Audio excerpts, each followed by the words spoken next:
you hear this? Apparently raccoons are now considered urban employees in Toronto, and they get benefits. I swear, I saw it on a reel. Okay, so apparently Canada is switching to a 4-day weekend. Not like a 4-day work week, like a 4-day weekend. I saw this thing that said if you don't take your shoes off on a plane, the airline can actually fine you. Like, it's a new rule. They're cracking down. Or you could get the real story.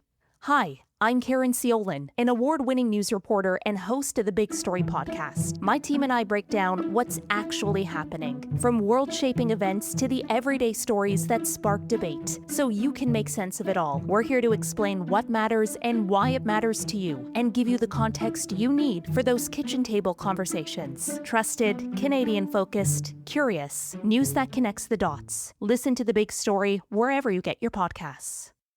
Did you just do an Insta story of me? I did it before we started recording. What is this? It's just a photo of a microphone and you getting ready in the background. Oh, okay. I thought somebody just texted nice Insta story, and I'm like, what are you talking about? Yeah, I like sneaking the quick ones on you. That's all I got going for me. Freege cam. That's what the people want. Welcome to 32 Thoughts, the podcast presented by your Canadian Toyota dealers and the 2026 Tacoma. It's time to Toyota. Dom, Elliotte, and Kyle with you once again on this Wednesday morning. And the Stanley Cup Final is all square, 2 games apiece, 5-3. The Hurricanes win Game 4, so this one was a real blowout, Elliotte, when you look at every other game in this series. But another game where an early 2-goal lead means nothing. Brandon Bussi, Elliotte, gets the call. First Stanley Cup playoff start, first Stanley Cup final start. And this, it's clear now, is going to be a series where save percentage, goals against be damned. The only stats for goalies that matter are the W's. And that was what was next to Bussi's name by night's end. He delivers a win, made the saves, enough of them, when Carolina needed, and they go back home with the win in Vegas that they were looking for. I apologize for what I'm about to say, Hurricanes fans, but when the Golden Knights made it 2-1, I was convinced they were going to win. Carolina had the 2 early goals, but I hated that power play. Vegas could have scored 3 times shorthanded. And even though they were being outshot, they just seemed so dangerous to me. Even when it was 3-1, I was still thinking Vegas is going to win this. And then McNabb was just a bit late at the buzzer. And when they tied it, I still thought they were going to win it. So on Saturday in Game 3, Kyle, I don't know about you, but when the Hurricanes came storming back from that 4-0 deficit to tie, I think all the Knights fans, whether they admit it or not in the building, thought they were going to lose. They were nervous. They were scared. Carolina was the better team in the first overtime, and when they got out of it with the victory, they erupted. That was as much relief as it was jubilation. This time, it was the Knights doing the chasing, and I really believed everyone in this building thought that Vegas was going to win. And they were shocked that they didn't, thanks to an incredible play by Jordan Staal. So we're flying to Raleigh on Wednesday. Game 5 is on Thursday. I apologize in advance, Hurricanes fans, but I really thought you were going to lose this one. That is a great way to set up your arrival back in the time. My hotel is, my room is. Yes, exactly. And if anyone wants to reach out, I will have no issue chauffeuring Elliotte to the location of your Kyle will be holding a sign, Friedman staying here. Yes, that's right. We'll have it in the back window of the rental car. Elliott's in here. The windows will be down. Please let me get out before you do what you need to do. Bussi is the story. Well, Stahl's the other story. There's 2 big stories, Stahl and Bussi. Let me just talk about Bussi for a second. So Dave and I were at our section getting ready for the show, and someone turned around. Someone yelled, "Hey!" And I turned around, and it was John Tutu, who represents Bussy. And he goes, "Let me introduce you to Bussy's family." Mm-hmm. And I go, "Oh, you guys rushed in just for this one?" And they all went silent for a second. And you could tell they were a bit sheepish. And I looked at them and I said, "I think we have a pretty good idea your guys starting." There were so many rumors, but I said it was about 20 minutes before we went on air, which is, about 25 minutes before the warm up. So we kind of had an inkling at that time was going to be him. I said, "Don't worry, you're not telling us anything we don't already know." And it was such a nice family. His parents are Rob and Lisa, his fiancee Mary, and Mary's parents, so his future in-laws were there. And cool. And John was wearing a hat, and I forgot it. It says "House Money" on it. And it is the family slogan. And they sell merch, and I'll be going on to the website after to buy the merch because the hat, the House Money hat, it looks great. Yeah. And that's you the better slogan. do that quick. What's that? So you better do that quick before they're sold out after Tuesday after night. you mentioned it too. It's such a great. It's fitting that you would win in Vegas with a slogan "House Money." And for those of you unfamiliar with what that means, it's like when you've already beaten the odds and you're playing from ahead. And it's such a great slogan because you look at his career path, the fact he'd been on waivers, how long it took him to get here, starting out of nowhere, really in this spot. It really is playing with house money.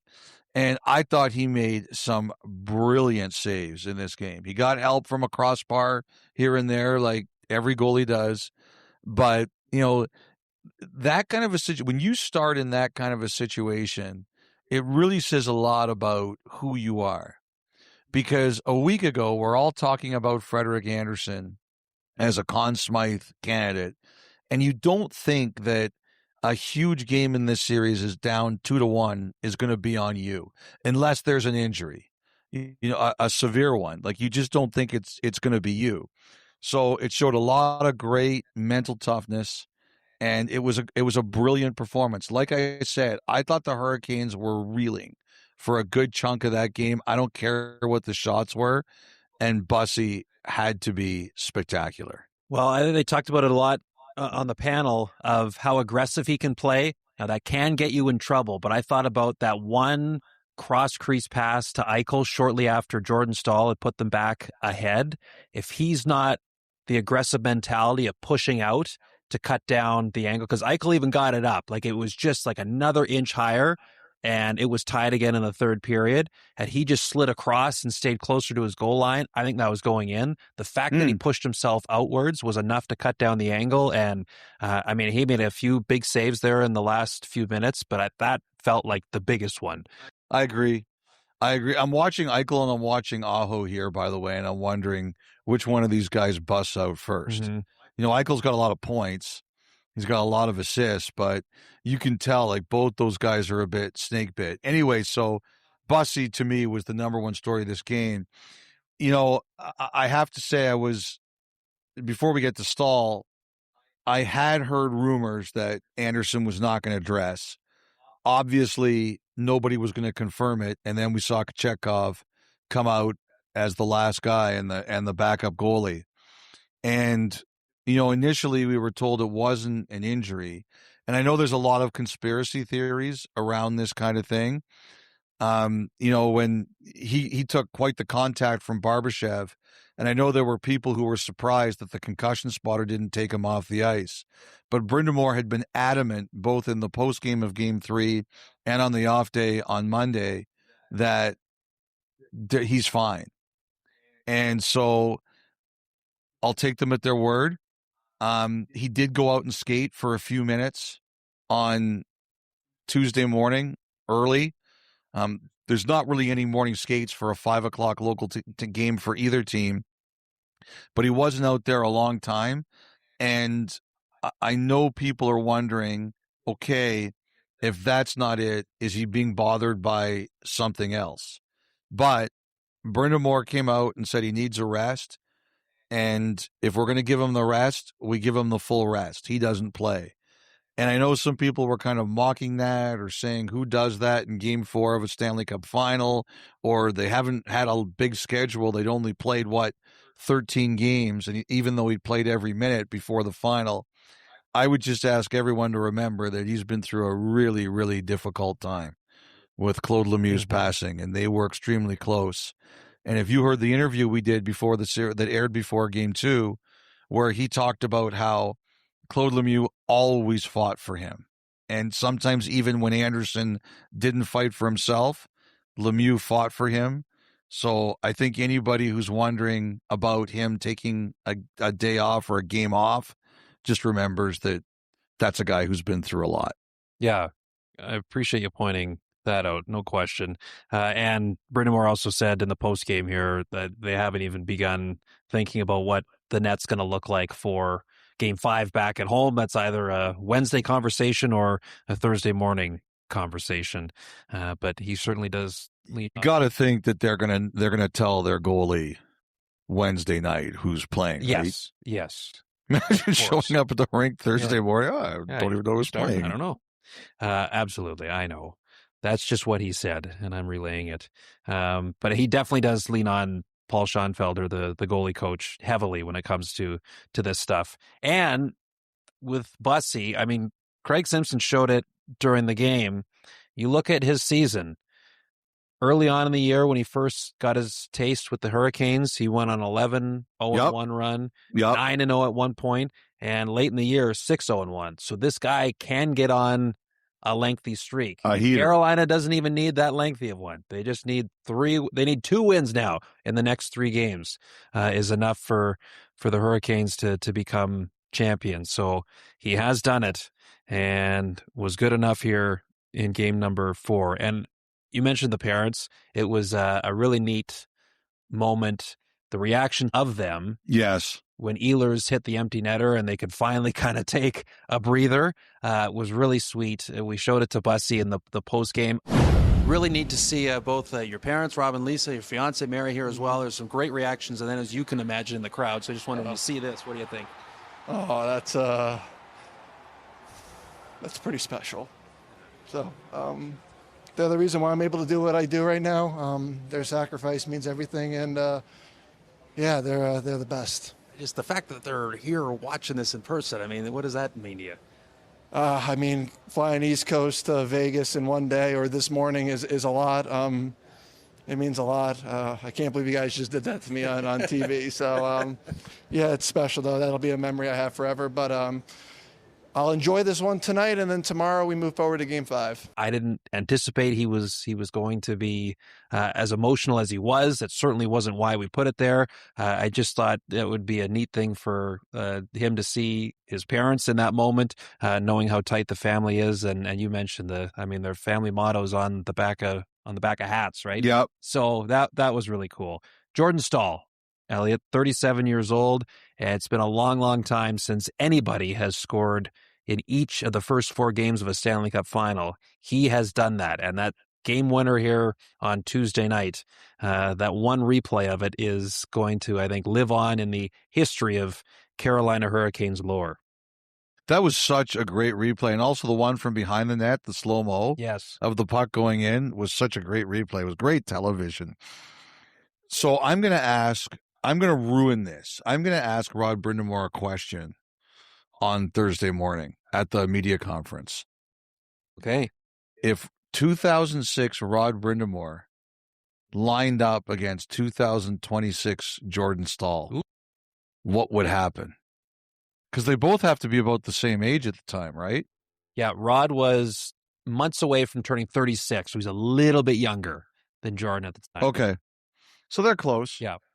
Anyway, I see a lot of similarities. That year, Brind'Amour was an MVP level player. He was a Hart Trophy. Didn't win it, but he was in the conversation. And Staal obviously wasn't a Hart Trophy player during the regular season, but he was his usual Selke self. And all of a sudden, he is very much in the Conn Smythe conversation. Yep. Dave Amber is our Conn Smythe handicapper. He's constantly talking about it. Yeah. He's constantly wondering about it. After the first shift of game one, he was like, it's totally true. Healers looks pretty good. Oh my God, he could win the Conn Smythe. Like he doesn't even have a vote, and he cares more about it than the voters. And so he's been talking about win or lose, Marner wins it. Yeah. I think if Carolina wins now, Stahl. For sure. And that's why I always say to Dave, we're 3 games into the final. Like, there's a lot to still be determined here. So to try to say right now, well, even if Vegas loses, would Marner not have a legit shot? Potentially. But now, I mean, do you not feel differently about that conversation than you did 12 hours ago, Elliotte, after watching what Jordan Stahl just did? I usually feel differently about my conversations with Dave about 30 seconds after I have them. It's just regret. Regret is the right word. But Stahl, what, the fourth guy, what is it? Johnny Busick, Steve Payne. Is it Mike Bossy, the other one? And Mike Bossy, yes. As guys who scored in each of the first 4 games. And also, if you look at it, the players he's played against, all 4 rounds, have been completely shut down in terms of scoring goals. And, you know, the thing about him is he's still, like, you couldn't tell the guy is 36, 37 years old, right? He's still a monster, and he's still an effective player. And the interviews with you are hilarious. Like, they're human. The one from the other day, and then this one after game 4, where you showed him the replay, and you could see the real smile on his face, eh? And, you know, the other thing I think about Stahl is I thought the Hurricanes made the Canadians look small. I think the Golden Knights make the Hurricanes look a bit small. And Tortorella said post-game, he's killing us in front of the net. I think that for Stahl to do what he's done in this series is even more critical, not just because it's the Stanley Cup Final, because physically, I think he's one of the few Hurricanes that really can stand up to these guys. Like, you know who's really trying is Taylor Hall. Like, he's really taking runs at people. But a lot of the Hurricanes are smaller than the Golden Knights. He isn't, and he's making life miserable on them. And I think that's enormous for this series. Well, I had a conversation with Eric Stahl a little earlier in the playoffs, and he had kind of joked, like, all the genetics that I did not get, Jordan got.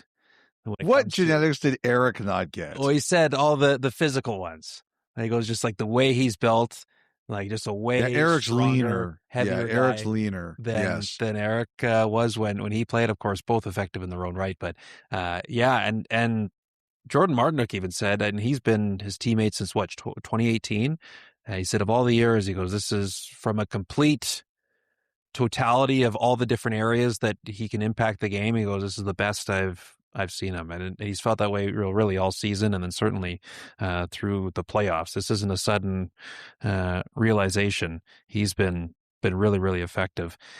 What's interesting, though, Elliotte, through, I think, each of the first 4 games, second period has killed Carolina, the long change. And they talked about it again. They talked about it on the off day. Like Taylor Hall said, we have to get this momentum. We have the momentum after the first period all the time, and we never hold it. And Brind'Amour was like, it's not so much in their own zone. It starts in the offensive zone, where whether it's a turnover at a bad spot or just lack of awareness when Vegas starts to blow the zone, but it just feels like one pass and suddenly there's danger off the rush. Carolina's been, during the regular season, they were one of the most effective teams off the rush, and it hasn't been that way in the Stanley Cup Final. It's been Vegas doing the majority of the damage there. So that continues to be a story where you mentioned the shot disparity. You keep looking at at the shot clock, I felt myself here on Tuesday, Elliotte, and it was like, oh, only 7 for Vegas, only 9 for Vegas, and yet it seemed like they had 7 or 9 glorious chances. They don't give up a ton of shots, but the ones that do are really, really high quality. I don't know if that helps Brandon Bussey or Frederick Anderson or hurts them, but the few chances that Carolina do give up, they sure are juicy ones. It's just been a bizarre series on a number of fronts, and not exactly a defensive lockdown series, which is kind of funny. Which is great because the less defense you play, the more entertaining it is. Absolutely, but think about what we've watched from these teams just from the playoffs alone. I know you can become a different version of yourself from the regular season when the game changes, but they've been so good defensively up until this final, and now it's been completely different. But to your point, to all our benefit. Anything else on this one before we move along, Fried? I love the drummers. Every game, I love the drummers. Show. Love the drummers. The whole show is fantastic, but I really do like the drummers. Couple of things. By the way, you mentioned Martinook. He got a good laugh post-game. I tried to walk into the Carolina room, and the guy stopped to look at my pass, and they're like, he's checking your pass? Like, he loved it. That's like getting carded. Yeah, it's like, well, we'll get to that. We'll get to the getting carded. I loved when you went up to Ehlers after the game and asked him if he'd done any curling in Winnipeg. He's like, I wanted to, but why are you asking? Yes. Well, because Cuthbert mentioned it on the air. He had the one clear late in the game that was perfect draw away, died just before the goal line for no icing. And then we wondered on the empty net goal. I mean, it wasn't a complete traditional bank shot. It was a rim that went off the stanchion, but it felt like there was some curling magic behind that one too. I was surprised, by the way, at the end of the game for the extra shooter or the extra skater, they didn't put Howden out there. Yeah. I was a little surprised at that. That was the one thing that surprised me a bit. Right. Leading goal scorer for Vegas. Yep. Oh, 2-2, man. I feel as it should be. So there's a couple members of our crew who are staying out here until we return for game number 6. Yeah. Gene Principe. I just want to say, I think that guy tans in butter.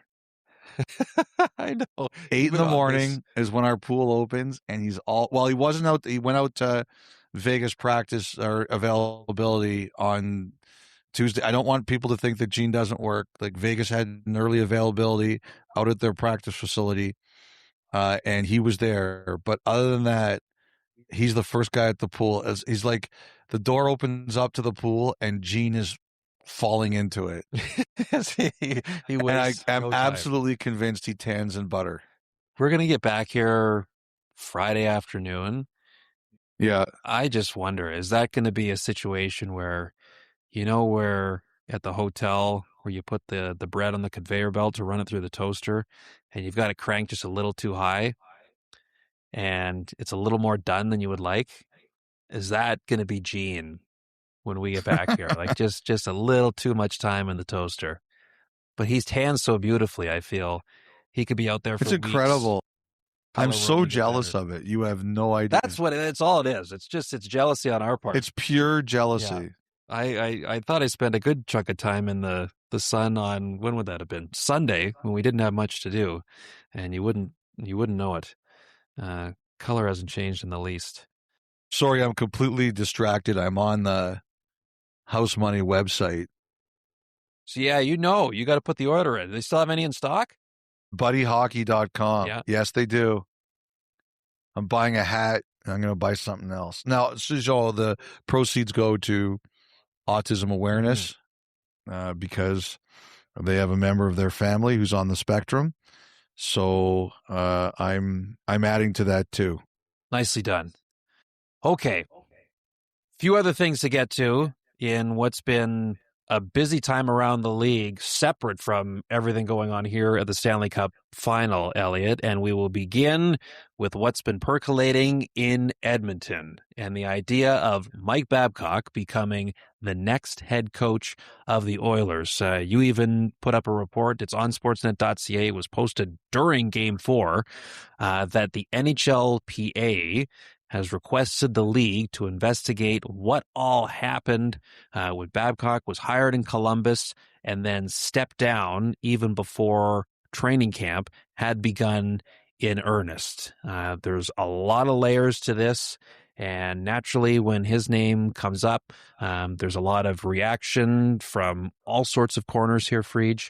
But it sounds like this is a situation where obviously the particulars when it comes to a Connor McDavid, a Leon Draisaitl, the big names in that dressing room were well aware of what the Oilers are looking at here. So bring us up to speed. What's going on, and where do you think this is headed? So the latest news, and as you mentioned, it kind of continued during the game. So basically the way we understood it leading up to before Tuesday was that if the Oilers notified the league that they were going to hire Babcock, the league would look into it. And the Players Association, and I think they have to do this. I don't think the Players Association has a choice here. If they want to show that they have any teeth and they want to show that they are mindful of the players, they have to step in and say, hold on.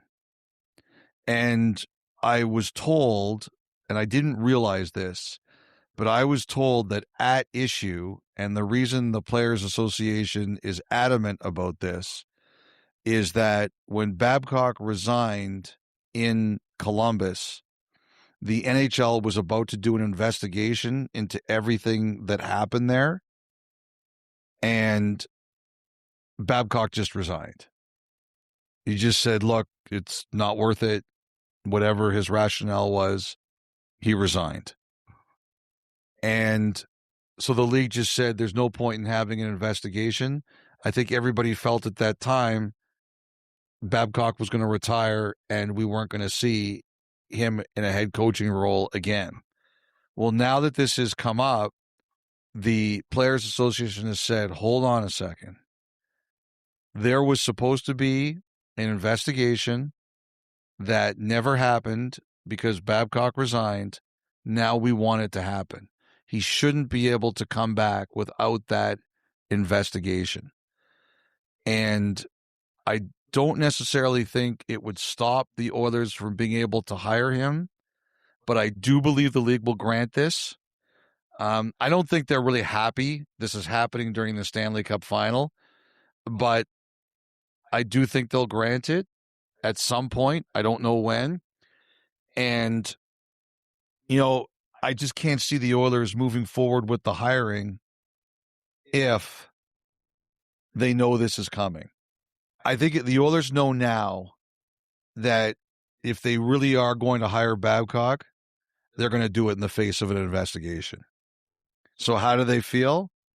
We'll find out.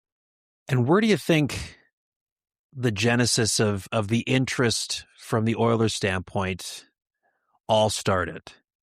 You've been able to... All right, this broke after our last pod, right? You've been able to hammer that down? Yeah, absolutely I can. Well, we can go through this. It's good. It's a good way to do it.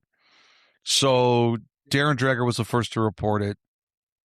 He got it confirmed first. I'd been working on it for a few days. I'd heard it, but I wasn't sure what... I'll be honest. I wasn't... This is not a story you can go out with when you don't really know what's going on. And I wasn't really sure. I heard that they were interested. I heard that it could happen, but I was trying to figure out what all the facts were. What his status was, what was really going on, and where this was all really standing. And I had heard that, as I've said a couple of times now, I believe a lot of what has happened in Edmonton since their loss has come from the top. I believe the owner, Daryl Cates, was incredibly upset about the way this season ended, as were a lot of people around the Oilers organization and their fans. But I believe he was determined to act. And what adds to this is the fact that McDavid is only on a 2-year extension. Like, everybody is super paranoid about what that could mean. And I think he was the driving force behind the coaching change. I think he was the one really pushing for Cassidy. I mean, I'm sure other people agreed he was the number one guy available on the market, but I think Cates was really pushing it. And I think he's one of the people who was really interested in Babcock and pushed Babcock. I had heard, I don't know if it's true, they've definitely spoken. I had some people say they met face to face, but I've never confirmed that.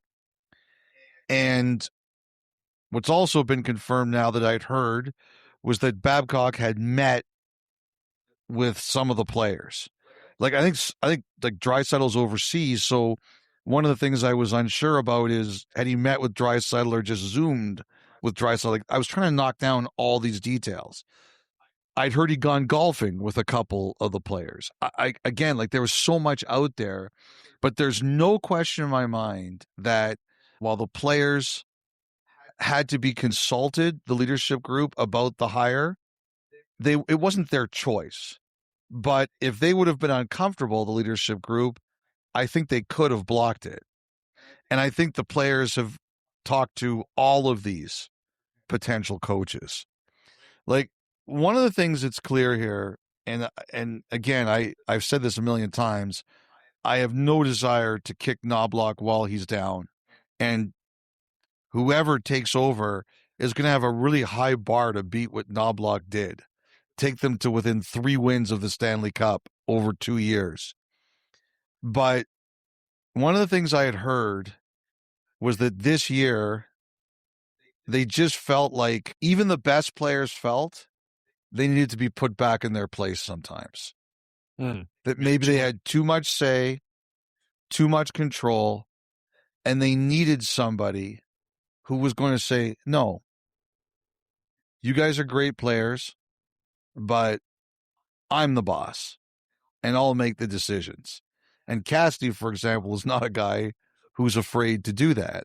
And they interviewed Berube, and they interviewed Laviolette. Like I heard Laviolette was there last week and interviewed very well, I think they interviewed Jim Hiller. I'm sure they interviewed some other people. But that's even, I think, I've heard that the players recognize that they probably needed somebody who would tell them no more often. And that's how we kind of got to Babcock. And I think they were about to push this through and hire him. And I think the Players Association got word of it, and they were upset for the reasons that we talked about before.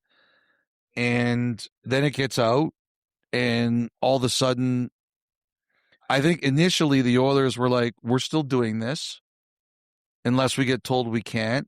And now we'll see.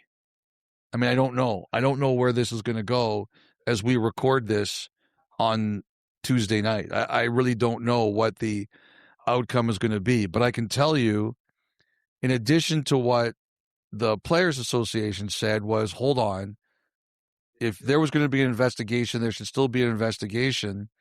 There were 2 other things that were presented to me on Tuesday, Kyle.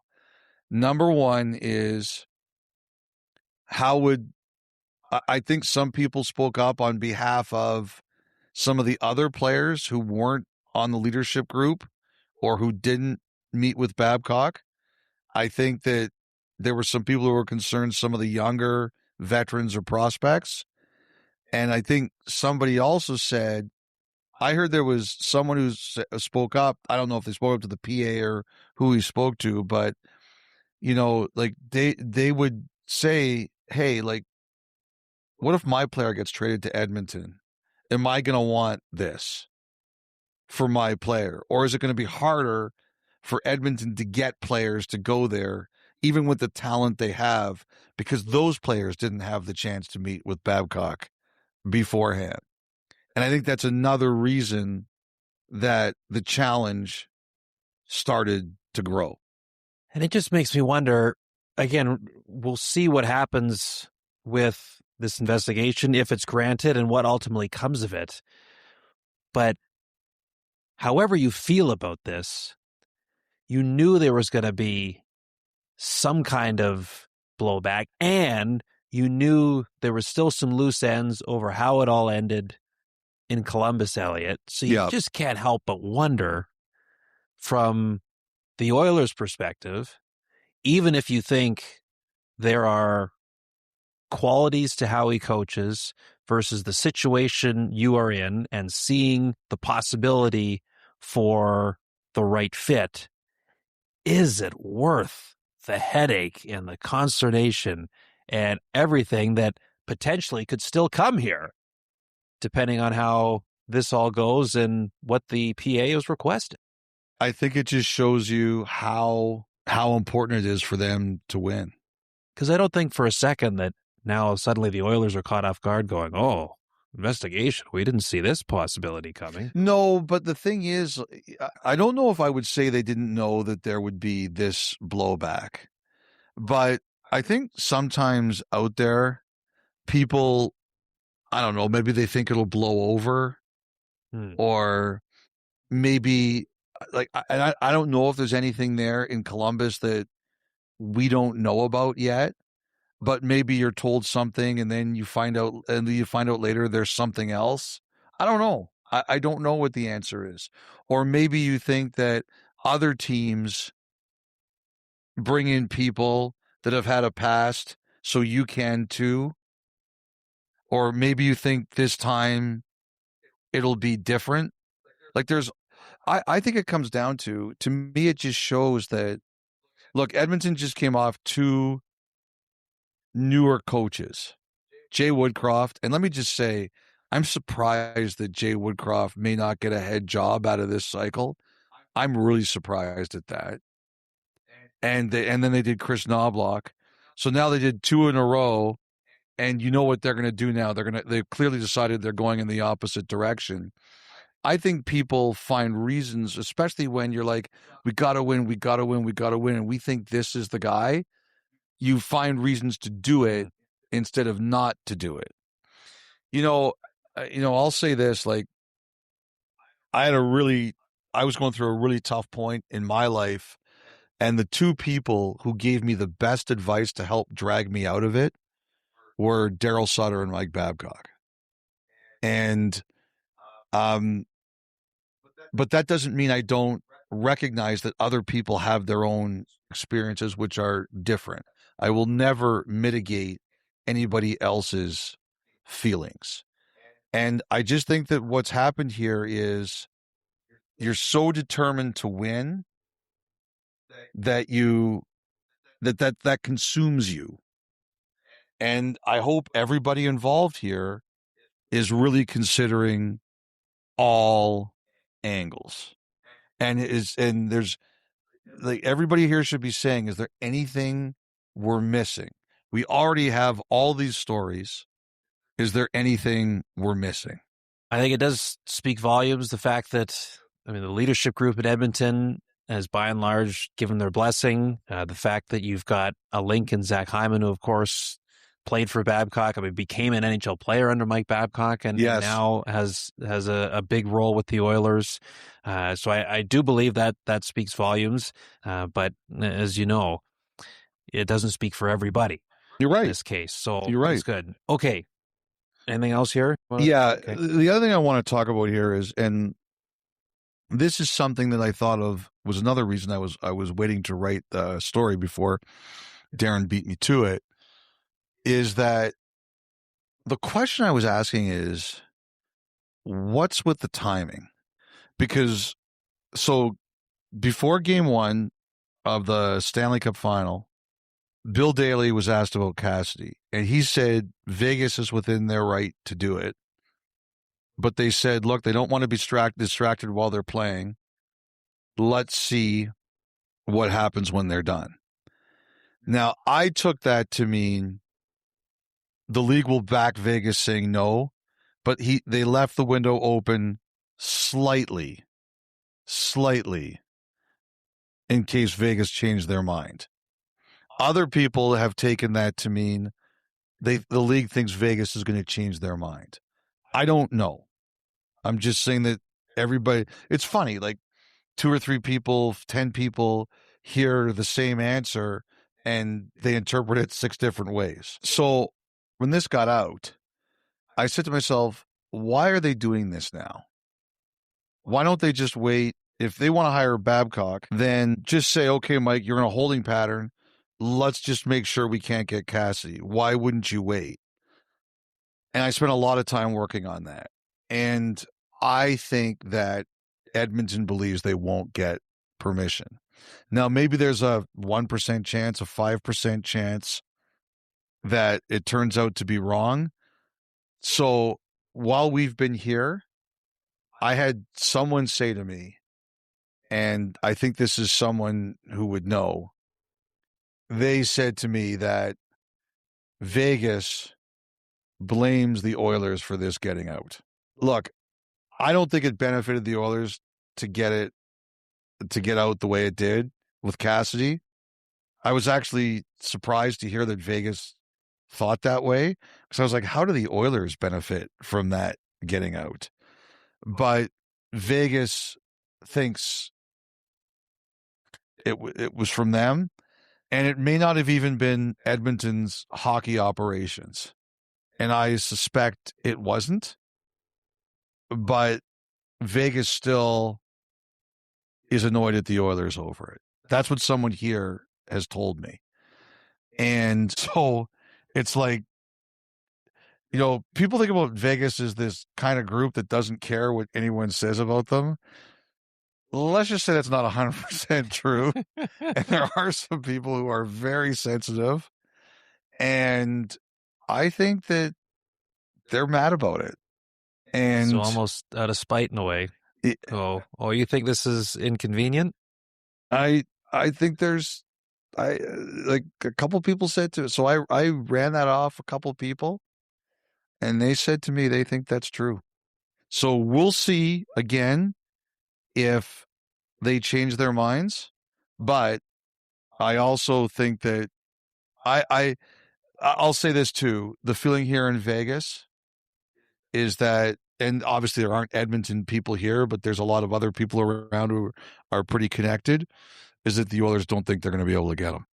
So now they got to shift their focus elsewhere. Yeah. Wow. We knew this was going to be a big off season for the Oilers. It's just getting started, and there's a lot still to unpack to see where that ultimately goes. We've got a few other items here to get through, Elliotte, but I guess just on the topic of coaching, you said you had a couple things you wanted to touch on. Well, yeah. So, first of all, I wanted to mention Calder Cup. It'll be Toronto versus Chicago. Yes. And Chicago, Spiros and Nastos took over in the middle of the season. That's all. So we now have 2 interim coaches in the NHL and the AHL who are competing for championships, John Tortorella and Spiros Anastos. He's done a really good job there. I'm still trying to figure out if John Gruden is one of Toronto's interviewees. I don't know. But he's obviously got the team in the Calder Cup final, and the Hurricanes have a chance to win at both the NHL and the AHL level. Mm-hmm. I heard tonight here that San Diego is about to have an opening for its job. And I'll tell you, and I've said this a million times, if the NHL ever expands to San Diego, I'm going there. But Matt McIlvain is their American Hockey League coach. He's leaving for an assistant coach job in the NHL. I think it might be Boston. But I heard tonight that job's going to be open, and I can imagine that'll be a good job. So that's the one I wanted to mention. And I also wanted to talk about Alex Tuch for a second. Yes. So, number 1 free agent remaining on the market. I just heard, I'm careful with this because there's still time and things can always change with one phone call. But the word at the combine, I heard it from a couple different people, is that there hadn't been a lot of movement, that there's still a gap. Now, I had a couple people tell me he's definitely testing free agency. And I said, guys, I'm not going there because who knows what can happen. There's still a couple weeks. deadline spur action. Nobody has to do anything now. You can always do it later or closer to July 1st when everybody really shows their cards. The one thing I definitely did hear is that there's still a gap. There's still work to be done there. I keep thinking about what we saw when we went into their dressing room after Game 7 when they lost to Montreal, and him still sitting there in the bulk of his equipment. And it took me back, Elliotte, and please, I'm not trying to compare the two situations, but I remember my first year of, I guess now what you would call U18, playing rep hockey. And at that time, I was in grade 10. You played with kids in grade 11 and grade 12. So, and I remember the last game of the year, and we got knocked out of the playoffs, and one of the guys on our team that was in grade 12, and he knew that was it for him. Like, he knew then that was it. That was his last game of competitive minor hockey of his life. And he sat there in the dressing room. I couldn't tell you how long he sat there with his equipment on, because he knew once he took that jersey off, that was the last time he was doing it. And he wanted to delay it as long as he possibly could. And I'm not suggesting or putting thoughts into Alex Tuch's mind saying he knew right then and there this would be the last time he'd wear a Buffalo uniform. But I keep coming back to that image anytime you mention something like that, to suggest there hasn't been a lot of movement on a new contract front. Did you just do an Insta story of me? I did it before we started recording. What is this? It's just a photo of a microphone and you getting ready in the background. Oh, okay. I thought somebody just texted nice Insta story, and I'm like, what are you talking about? Yeah, I like sneaking the quick ones on you. That's all I got going for me. Friedge cam. It's what the people want. The Friedge content never misses. I put anything involving you out there, and it does numbers. No wonder you're so valuable to the company. Okay, Dylan Larkin, there's still lots of fallout with that trade request and where things could possibly go there. So Helene St. James reported 3 teams. She did Minnesota, Florida, and Vegas, right? Mm-hmm. I had heard different teams, but I don't want to discredit anyone else's reporting. I think I'd mentioned Minnesota, but I had Tampa and Dallas. But I think I think for her to report that, she probably had a great source. So, but I think the key thing here is that I just believe it's going to be somebody who's ready to win. The one thing I think is, and Pat Brisson represents both players. At the beginning of Quinn Hughes' thing, he didn't think he was going to Minnesota, and he got talked into Minnesota. So I think that's kind of important to recognize here. Mm-hmm. People can be talked into things. I already think that, Guerin's history, and he talked about it when we traded for Hughes, go in hot, make your best offer. I think he probably has already, and I suspect Florida has too. And now it's just a matter of, okay, is it what Yzerman likes, or does he say, sorry, that's just not good enough? So, but I do think teams have started to make offers. And I'm sure there's something I'm missing out there. The other thing too is, one of the things I've really tried to figure out is, where it kind of went sideways there. Someone sent me a note, and they sent me video of when he got very emotional when Tyler Bertuzzi got traded, and it said that must have been the beginning of the end. I had a couple of people said to me, the Bertuzzi trade was really hard on him, and the contract talks after that were really hard on him. But they really felt that was business, and they kind of got through it. And then they felt where the relationship, and I had a couple people tell me this, where the relationship really started to fall apart was as, the Red Wings kept missing. As you can imagine, it would be hard on everybody. And then just kind of what happened around those deadlines and the summers. Like a couple years ago, 23-24, Larkin got hurt and he missed a whole bunch of games around March. And then after that season, they lost Gostisbehere and Perron. And I think those were tough losses because they really thought that they were players that really helped Detroit. And, Perron continued to be very effective, and Gostisbehere has been really good and is a key part of a potential Stanley Cup champion here. Then they come back the next year. They miss out again. That was the year Larkin gets mad. Then, but I will tell you, that year that Yzerman didn't add anything, I did have people say to me, he tried really hard. Like, he was out there, he was grinding, he just struck out. It wasn't for lack of effort. And then this year, they don't get Hughes because Yzerman wouldn't do it without the commitment of the extension. They do get help, though. They miss. It was interesting. John Wharton, the former trainer from the Red Wings, who's had some really insightful tweets about it, talked about Larkin celebrating with the Olympic team and how Yzerman might not like that. And then they miss again. This time Yzerman gets help. I think Larkin was pretty banged up, but he didn't produce. And, I thought as I said the other day, unfortunately, it was time. I just think Yzerman, hard driving, old school, demanding, and Larkin. And I'll say this, like, I think it's been really hard, the reaction on Larkin, but even some of the biggest detractors would never say that he didn't compete all out.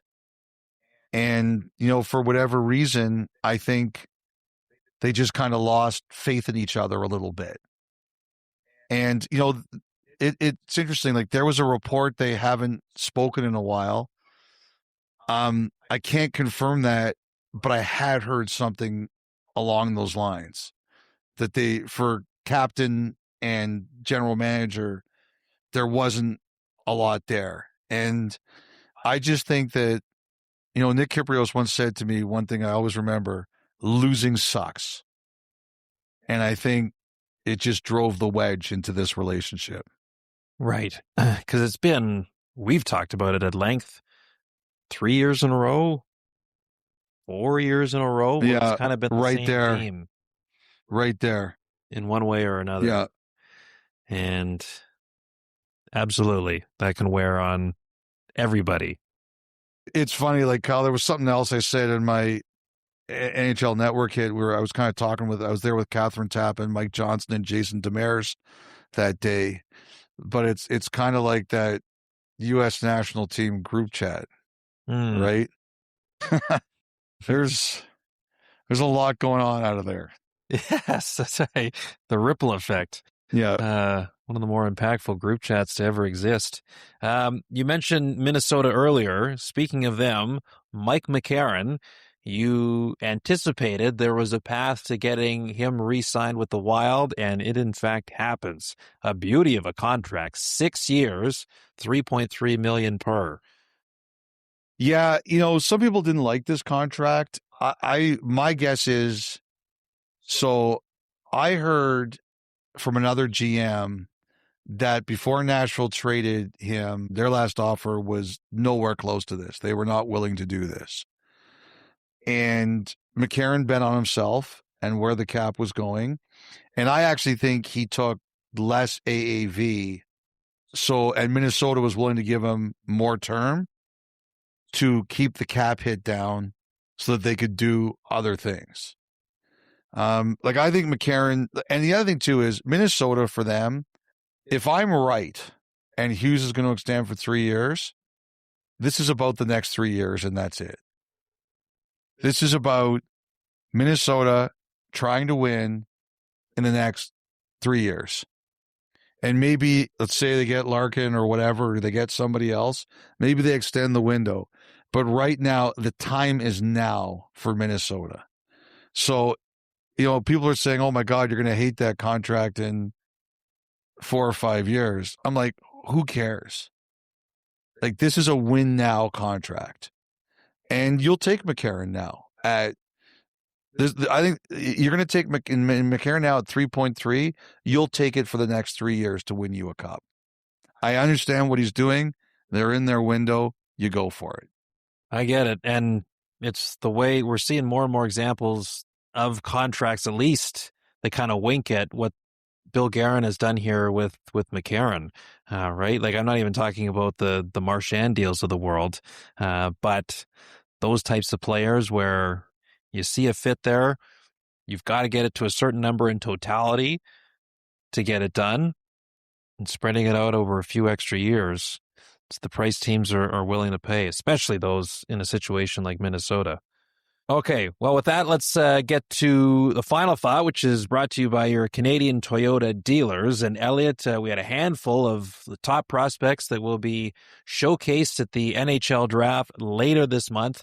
Keaton Verhoff was here, Chase Reed, Carson Carrolls, Albert Smits as well of Latvia.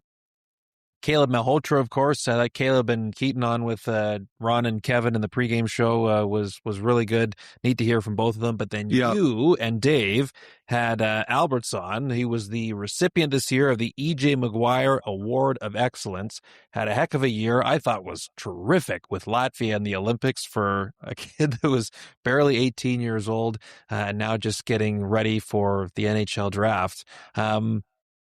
How was he? What was it like being able to meet him and to speak with him for a bit? That guy is massive, yes, and he's only going to get massiver. I'm looking at this guy, and I'm sitting here, and I'm saying, when this guy fills out, it is going to be impossible. It's going to be like trying to skate around a tree trunk. Yeah, yes. And I'm not talking about some wimpy birch tree on your lawn. I'm talking about a true sequoia. This is, Douglas fir. A Douglas fir. Really nice kid. Quiet, didn't have a lot to say, but that's fine. Did not have to do the Canadians throw the puck in the garbage challenge. That was a great line with Caleb Caleb and Kevin when he found out he missed. And he said, your uncle Steve Nash would be very upset that you missed the shot. Yes. But I can see why. I've seen him play a little bit at the Olympics, and I've watched a little bit of film of him. I wouldn't say it's a lot, but because he's mobile, I can see why teams like this guy. If you're going to be as big as this guy is, and you're only going to get larger, and you can skate, that's what. Championship teams win with guys like that. Mm-hmm. It was interesting. I was asking, what's his point ceiling? He doesn't have a ton of points, and I don't know if he'll ever be a big point scorer. But the one thing a couple guys said to me is he can pass the puck. So if you're big and you're mobile and you can pass, you're going to play a long time in this league. I understand the hype. Let's put it that way. Yeah. Well, especially when you look at, some of the defensemen in this series, Elliotte, and I know this guy does have production to go along with it, but Shea Theodore, how effective he is at whether it's stretch passes or just making that first pass out of his zone, how valuable that is for good teams. I can totally understand why the excitement is building around that guy. And before the game here on Tuesday, so Emily Kaplan with ESPN and Renaud Lavoie of TVA and myself, we all had a few minutes just to go speak to the players, just because I think all three of us are going to be there working the draft in Buffalo at the end of the month. So just a chance to say hi and ask them a few questions. And I think it was Renaud that asked Alberts who his favorite players were growing up, or player. And the two names that he said, interestingly, Elliotte, because when you consider how young he is, number one, Sandis Ozolinsh. Really? Number two, Arturs Urbe. It's interesting when maybe he liked you and Renaud better than me and Dave, because he said Moritz Seider on the air, which I thought was a great answer. Yes, but that was kind of more who he tried to emulate or something, right? That was. But when he was with us, he didn't really name a lot of favorites. Maybe he just found Dave and I really off-putting. Yeah, he didn't. Or at least one of you. I'll let you decide who. Clearly, it's Amber. Clearly, but it's the thing I liked about him was we put the earpiece on him, and a lot of people, the first time they have that put on them, it's really uncomfortable. It's not a headset; it's the actual ones that go inside your ears. And he was pretty calm, doesn't have a lot to say, like not in a bad way, just quiet probably around people he doesn't know that well, just doesn't offer a lot, which is fine. But like I said, a beast on the blue line for a lot of time to come. And these kids, Elliotte, I mean, we've seen it happening for a lot of years here now, but just seeing them interact with some of the staff with the league that obviously have been doing this for a long, long time. I don't imagine they've had a ton of time to get to know them, but I think a lot of them took them out for dinner last night here in Vegas, or it would have been Monday night. And anyway, you can just tell that is a confident group of kids that easily adapt to their environment. Like none of what they were experiencing here at the Stanley Cup Final in Vegas, all of that, none of it looked overwhelming to them. It's a new age of players. That was the final thought brought to you by your Canadian Toyota dealers. With that, we will take our first break. When we come back, a brand new edition of The Thought Line. 32 Thoughts, the podcast, continues after this.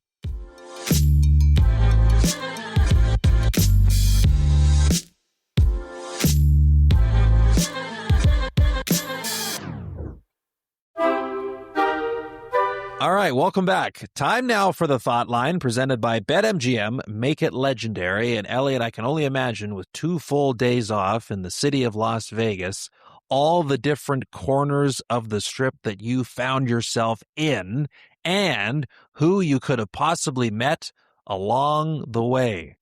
Do you have shout-outs? Well, first of all, Dom, which one of us do you think got carded at the craps table? Definitely Kyle, Elliotte. Good guess, Dom. I would have loved it if you would have said me, but I can understand why you voted for Kyle. Yes, Kyle, you got carded. Proud moments. So long as I will take that as long as I can. I would too, but it was funny. Yes. We're sitting there in a casino and we're about to play the game and they're looking at you. And I was like, who are they side-eyeing over there? And they realized it's you. And they asked you for your license. It was great. So I think what we should talk about here, though, is that so Dave really likes craps. He's good at it. Yes. He likes it. And I can see why. Yeah, it's a fun game. He likes the fact that everybody can win someone can win for anybody at the table, or everybody at the table. But you had a big run. How long did you hold the dice for? Like 20 minutes? I don't know that long. It was probably closer to 10. Maybe it just felt like 20 when we got into it. But the thing was, because we got there, and the guy that was rolling when we first started, he came out hot. Yeah. So built us up a bit of a cushion, and then suddenly it was like cold. The next 3-4 rollers, including, and I was ready to like walk away. So I thought, I'm going to be cleaned out here before I know it. And then suddenly a few people backed out. And so the roll of roller landed on Amber. And I thought, okay, I can't leave if he's going to roll. And maybe I should have, because that was short-lived. It was like maximum carnage when he crapped out. And then it got to me. And I thought, and I think, again, I was ready to leave. And you're like, well, you can't leave now. It's your turn to roll. So I knew I had to dig in for the group. And there was no rhyme or reason why it happened to work. But my most proud moment as the roller, Elliotte, because we got going a little bit. And at a certain point, you threw a bet down on me rolling a hard 6, because I had rolled 6 a few times, and you finally put a little bit of cash on that, and I hit the hard 6 for you. I was so happy about that. Yeah, that was great. I I mean, I put that money down. It wasn't a lot, expecting to lose it because you never win those bets. And you nailed it pretty quickly. But first of all, you did a great job. You were hugely successful. You lasted much longer than Dave or I did with the dice. But I noticed that before you threw them, you were fiddling with them so that a 9 was showing. Mm-hmm. Why were you doing that? Well, 9 was my favorite number, right? Paul Correa. I tried to wear that as much as I could growing up, whatever sport I was in. And so I don't know, because the guy, again, that was hot when we first got there, he had a whole kind of pre-shot routine, which I kind of liked because it was working for him. And those in between did not. So I was like, all right, I have to do something here. So I guess in the moment I decided the numbers facing up was going to be 9, and I chose 6 and 3 to kind of get there. So I had to fix the dice so it was showing that. I did like this little wrist roll action, whatever the hell that was. And then I tossed the dice. But again, it like started to work. We were on a bit of a run, so I couldn't change it. And I stand by my decision because I'm determined. Had I not done that, it would have been much different. Anyway, great job. Great job. Actually, by the way, not only was I carded at the table, I was then carded again at the cashier when I went to cash out. It would be hilarious if they said, sorry, you can't have your money. You're too young. Keep the chips. Yes. No cash for you. Yeah, so there are some shout outs. There was a Vegas fan I met, Sarah Rose, her husband, Weston. Sarah is a ringer for Velma from the old Scooby-Doo cartoons. Oh, nice. But she's a big Vegas fan. Then I met Francois Bourbonnais. Actually, we met him. We went to Shake Shack after Game 3. And Francois Bourbonnais was in Vegas playing in the World Series of Poker. Not the big event, but one of the smaller ones. It's called Event 18 Monster Truck. And I asked him, how are you doing? And he said the buy-in for that was $1,500. He'd already recouped his buy-in. So good job, Francois. Hope the rest of the tournament went well. We met one of Logan Stankoven's youth coaches, whose name actually is Connor McCoach. I didn't believe it when he first told me that. I was like, you're putting me on. He's like, no, that's my name. Bill and Rhonda. What's that? I carded him. That's right. Billy and Rhonda from Victoria. Always got to shout out the Victorians because it's from your island out there. Jamie Hendricks is a former Canucks trainer. He was at the game with his wife, Jill White, who still works for the Canucks, and their son. They drove down from Vancouver, 20 hours. Ooh. And then I met these 2 other fans from Alberta. Their names were Ethan and Luke. I'm like, did you guys drive down too? And one of them said, are you crazy? Have you seen gas prices lately? So that flopped as a question. Then there's a couple other people I wanted to shout out. So I met these 2 fans from Washington, Mark and Jerry. And one of them, big Capitals fans. They just wanted to come to the Stanley Cup Final. I was like, you're back to the scene of the crime, the 2018 victory. They were like, they loved that got pointed out. But they're just big fans who came, and one of them was wearing a referee jersey. And he said, Really? He showed me his phone, and he says, this guy took a picture with me. Do you recognize who this is? He says, hey, I'm a ref. Can I take a picture of your referee jersey? No. So it was NHL referee Kyle Riemann, who was at the game because he's buddies with Garrett Rank, and he just wanted to come support Rank, who finally gets to work a Stanley Cup Final. So so actually I saw Kyle Riemann there with his wife, Alyssa, just said hi to them briefly. I thought it was kind of cool that an official would come to support another official, like sometimes players were who were friends. I wanted to shout out an eye doctor from Vegas who's a regular listener of the pod, Dr. Matt Cutinelli. And I met a couple members of the Vegas off-ice stats crew. I was rushing to the dressing room after the game, so I couldn't remember their names, but I wanted to shout them out. The last thing I wanted to mention was I had some buddies and some people who wrote in, and they were like, what was Kevin talking about with your nail clipping in public? Oh, yeah. He brought this up on air in Game 3. And so this is what happened. I walked from our hotel to the rink before game 3, which is about a 30-minute walk. And I was not on the strip. I was on one of the back roads. And I was by myself. And I brought a nail clipper. And I clipped my nails while I walked. And some people were like, that's disgusting. And other people, Jennifer Botterill was one of the people who thought it was really disgusting, by the way. And other people were like, no, was anyone around you? No. You weren't on the strip? No. It was basically private? Yes. Perfectly fine. Where do you fall on this? Yeah, it's a no for me, dog, because especially when I heard that, I thought, there's no way this is the first time you have pulled off an act like this. Am I right? No, it's true. Like, I've done it when I'm driving. Why does Not like actually moving, but when I'm stopped somewhere. Explain some things. But again, that makes it seem even worse. But never around other people. I guess, but there's plenty of things you It's not like I'm doing it like watching the game tonight in the arena. I know. You're still just like leaving your DNA in areas of Vegas, even if it's not the strip. And I still think that probably wouldn't even make the top 20 of strangest things you could see on the strip. But that I agree with. Man, I can't get behind it. I really can't. I want to support you in trying to find loopholes in life to save some time. I think that one, you just got to take the extra 2 minutes in your bathroom, your sauna bathroom.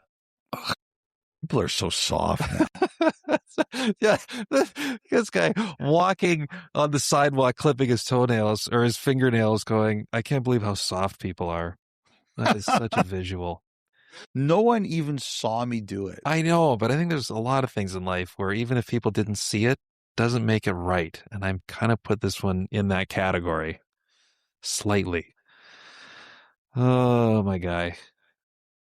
You are your own content machine in so many ways. It's great. Okay. We're going to start with a voicemail here because I've been called to the carpet.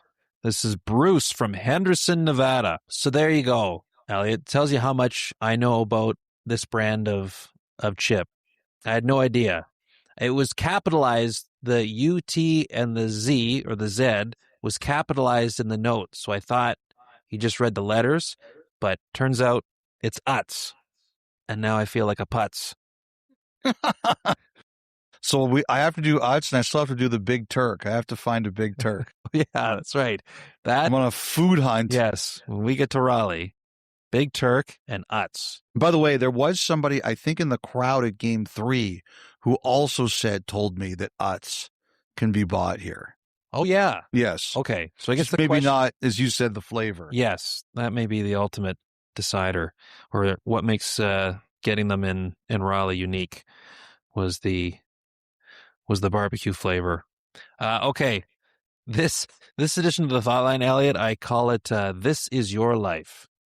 Okay. And we begin with Matt from Kelowna, BC. Hi, gents. Love the pod. First, a fun fact. I once worked as one of Elliotte's minion reporters when he was the sports editor for the Gazette, the official student newspaper of Western University. Really? Yes. Any recollection? The only Matt I remember is Matt Casey. Okay, you're close. This is Matt Carter. Ooh. I'll be honest, I'm sorry, I don't remember that individual off the top of my head. All right. Well, there you go, Matt. And that'll do it for the... No. We'll still get to this. But guys, here's my question.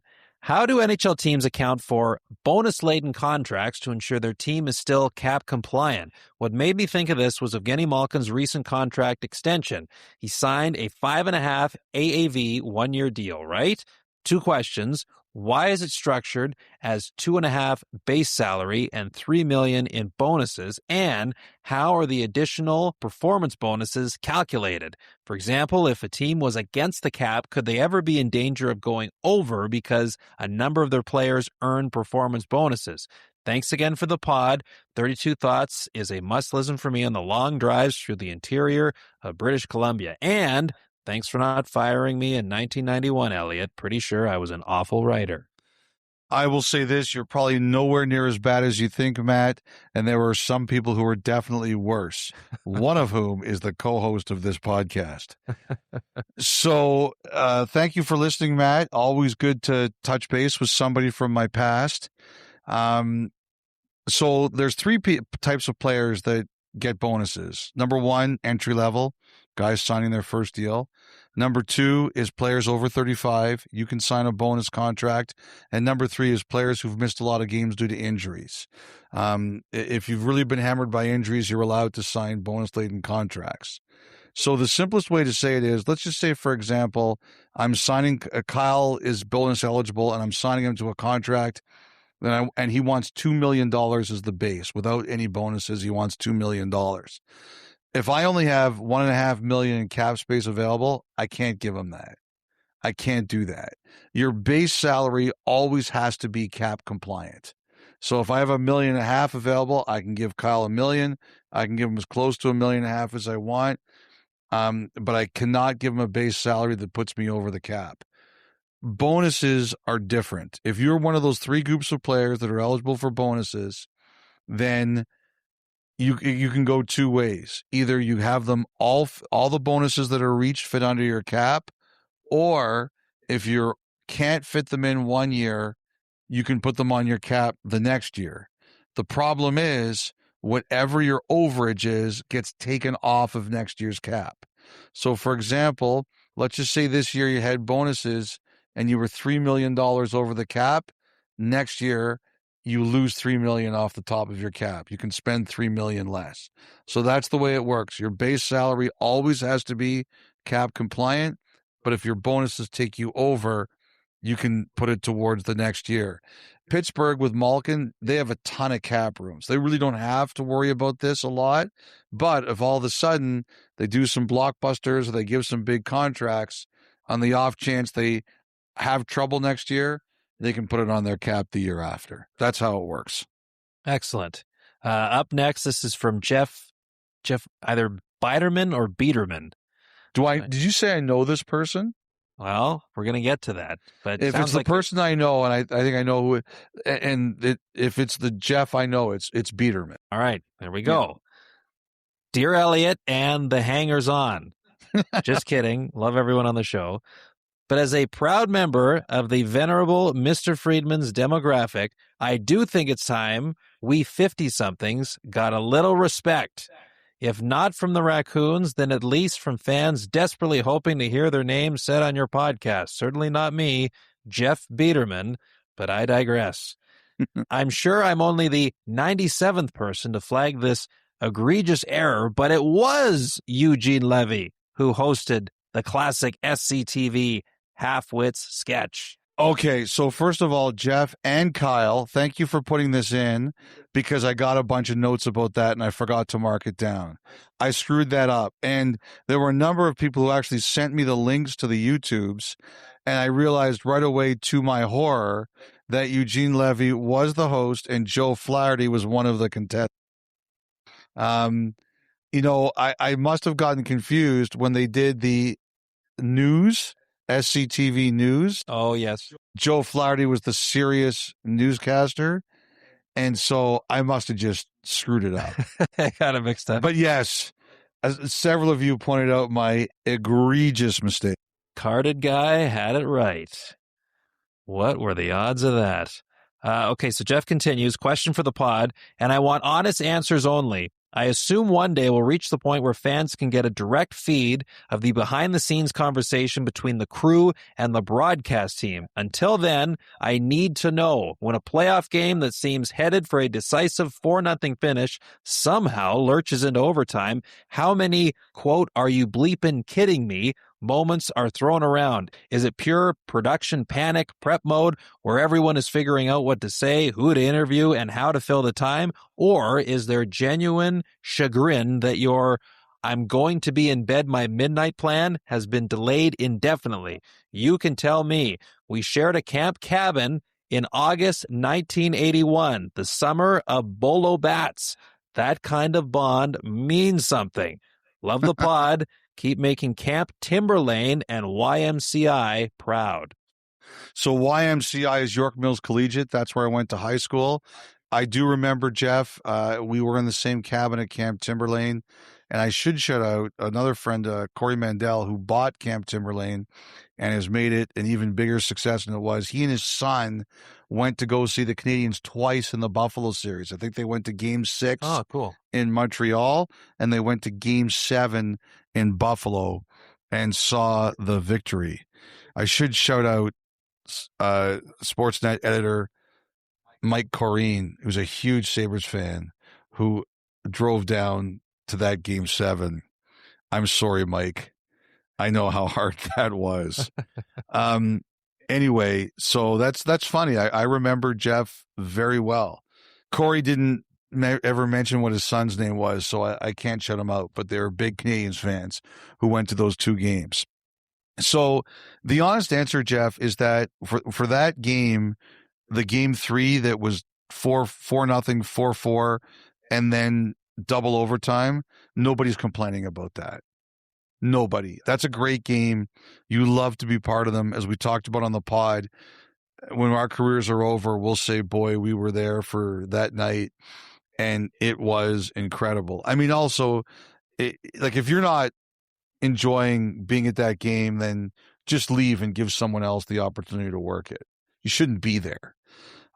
So when you're asking me to be honest, that's my honest opinion. If you can't enjoy that game, get lost and give the job to somebody else. I will tell you where I've seen people lose their minds before. So years ago, I think it was my first year at Hockey Night, which would have been, I can't remember if it was 03, 04, maybe it was another year later, but early in my time at Hockey Night, Vancouver and Dallas played in the playoffs. Yes, 2007. What's that? 2007. So it was 3 years into my time there. And on the first night of the playoffs, what did they play? 4 overtimes? Yeah. So you have to understand, Jeff, and everyone else, at that time, you're doing double headers for the first 2 weeks of the playoffs. And you get your first game, and then so that game would start at whatever time, and all of a sudden you're in quadruple overtime on the first night in the late game. And that's a night where people are like, kill me now. And it's not like they enjoy, it's not like they don't enjoy it or they're bad attitudes. It's the first night of a 2-month run and you get quadruple overtime. And what they all would tell me, I was a ringside reporter then, so I would have been probably in Ottawa, because I think that would have been a year Ottawa was the early series for us. So I'm not in the studio. I'm not working the West Coast. And they tell you, if you got quadruple overtime on the first night, you never catch up. Mm-hmm. You need a short series. So, and that one, I think, went 7. Yes, it did. So you never, like, you're behind, you're under a rock right away. Those are the killers. Those are the ones where people say, please, God, have mercy on my soul. I think both Ron and Kelly have talked about that game like it. And to your point, they're going that we weren't right for weeks after that because it came right at the beginning and it was a perfect storm of the late game that goes into 4 overtime. So even later for them working in Eastern time out of the studio in Toronto. And I'm with you. I think when you get into these situations, whether it's a feverish 4-goal comeback or not, in the moment you're just living what you're seeing, right? And I mean, that was Saturday night. We didn't have a flight the next day. We had nowhere to be. It started at a little after 5 o'clock your local time in Vegas. It could have been much, much worse for us. But even in situations that are less ideal, it's really, you're just focused on the game itself. You're enjoying what's playing out in front of you. For me, like, my mind doesn't wander to all the other stuff. Like, maybe afterwards you get back to the hotel and you're like, holy smokes, okay, now I got to pack because I've got to be up in 3 hours to get on a flight. And then it hits you a little bit then, which I think is only human nature. But in the moment, it's all about the game in front of you, because Man, waited all year to get to the playoffs, and you want to enjoy what's unfolding. Okay, one final one here, Elliotte, comes from, I don't think this is from your past, but you never know. This is Caden from Edmonton. Evening, boys. Even though many of us projected this final not to have many goals, we have been proven wrong. So, what's the most, on average, total goals in any Stanley Cup final? I'll say 8. So, you're not too far off. There are 2 series that tie at the top. Canadiens Blackhawks in 73. Ooh, that was an 8-7 game there, I remember. There you go. Yeah. And Maple Leafs Rangers in 1932. Both of those had an... Are you serious? Yes, I am. Both of those had a 9.33 total goals per game average through that series. I would never have gotten that 1932 one, I'll tell you that. Number 3 and number 4 on this list came in successive years, both with the Islanders, 1980 and 1981 versus the Flyers and North Stars, respectively, 8.5 and 8.4. And as of right now, coming in at number 5 is this Stanley Cup we are currently covering, Elliotte. Vegas and Carolina, 8.25 goals we are averaging through 4 games in the series. The average actually dropped slightly after Game 4 tonight because there was only a mere 8 total goals scored. Always happy with no defense. Keep it coming. We'll see how much that number can climb here throughout the rest of this final. Great. Caden, thank you very much for that question. Thank you to everybody who submitted. That was a Thought Line presented by BetMGM. Make it legendary. You can submit your own at 1-833-311-3232 if you'd like to leave a voicemail, or email us at 32thoughts@sportsnet.ca. We'll take one final break and wrap up this edition of 32 Thoughts, the podcast, on the other side.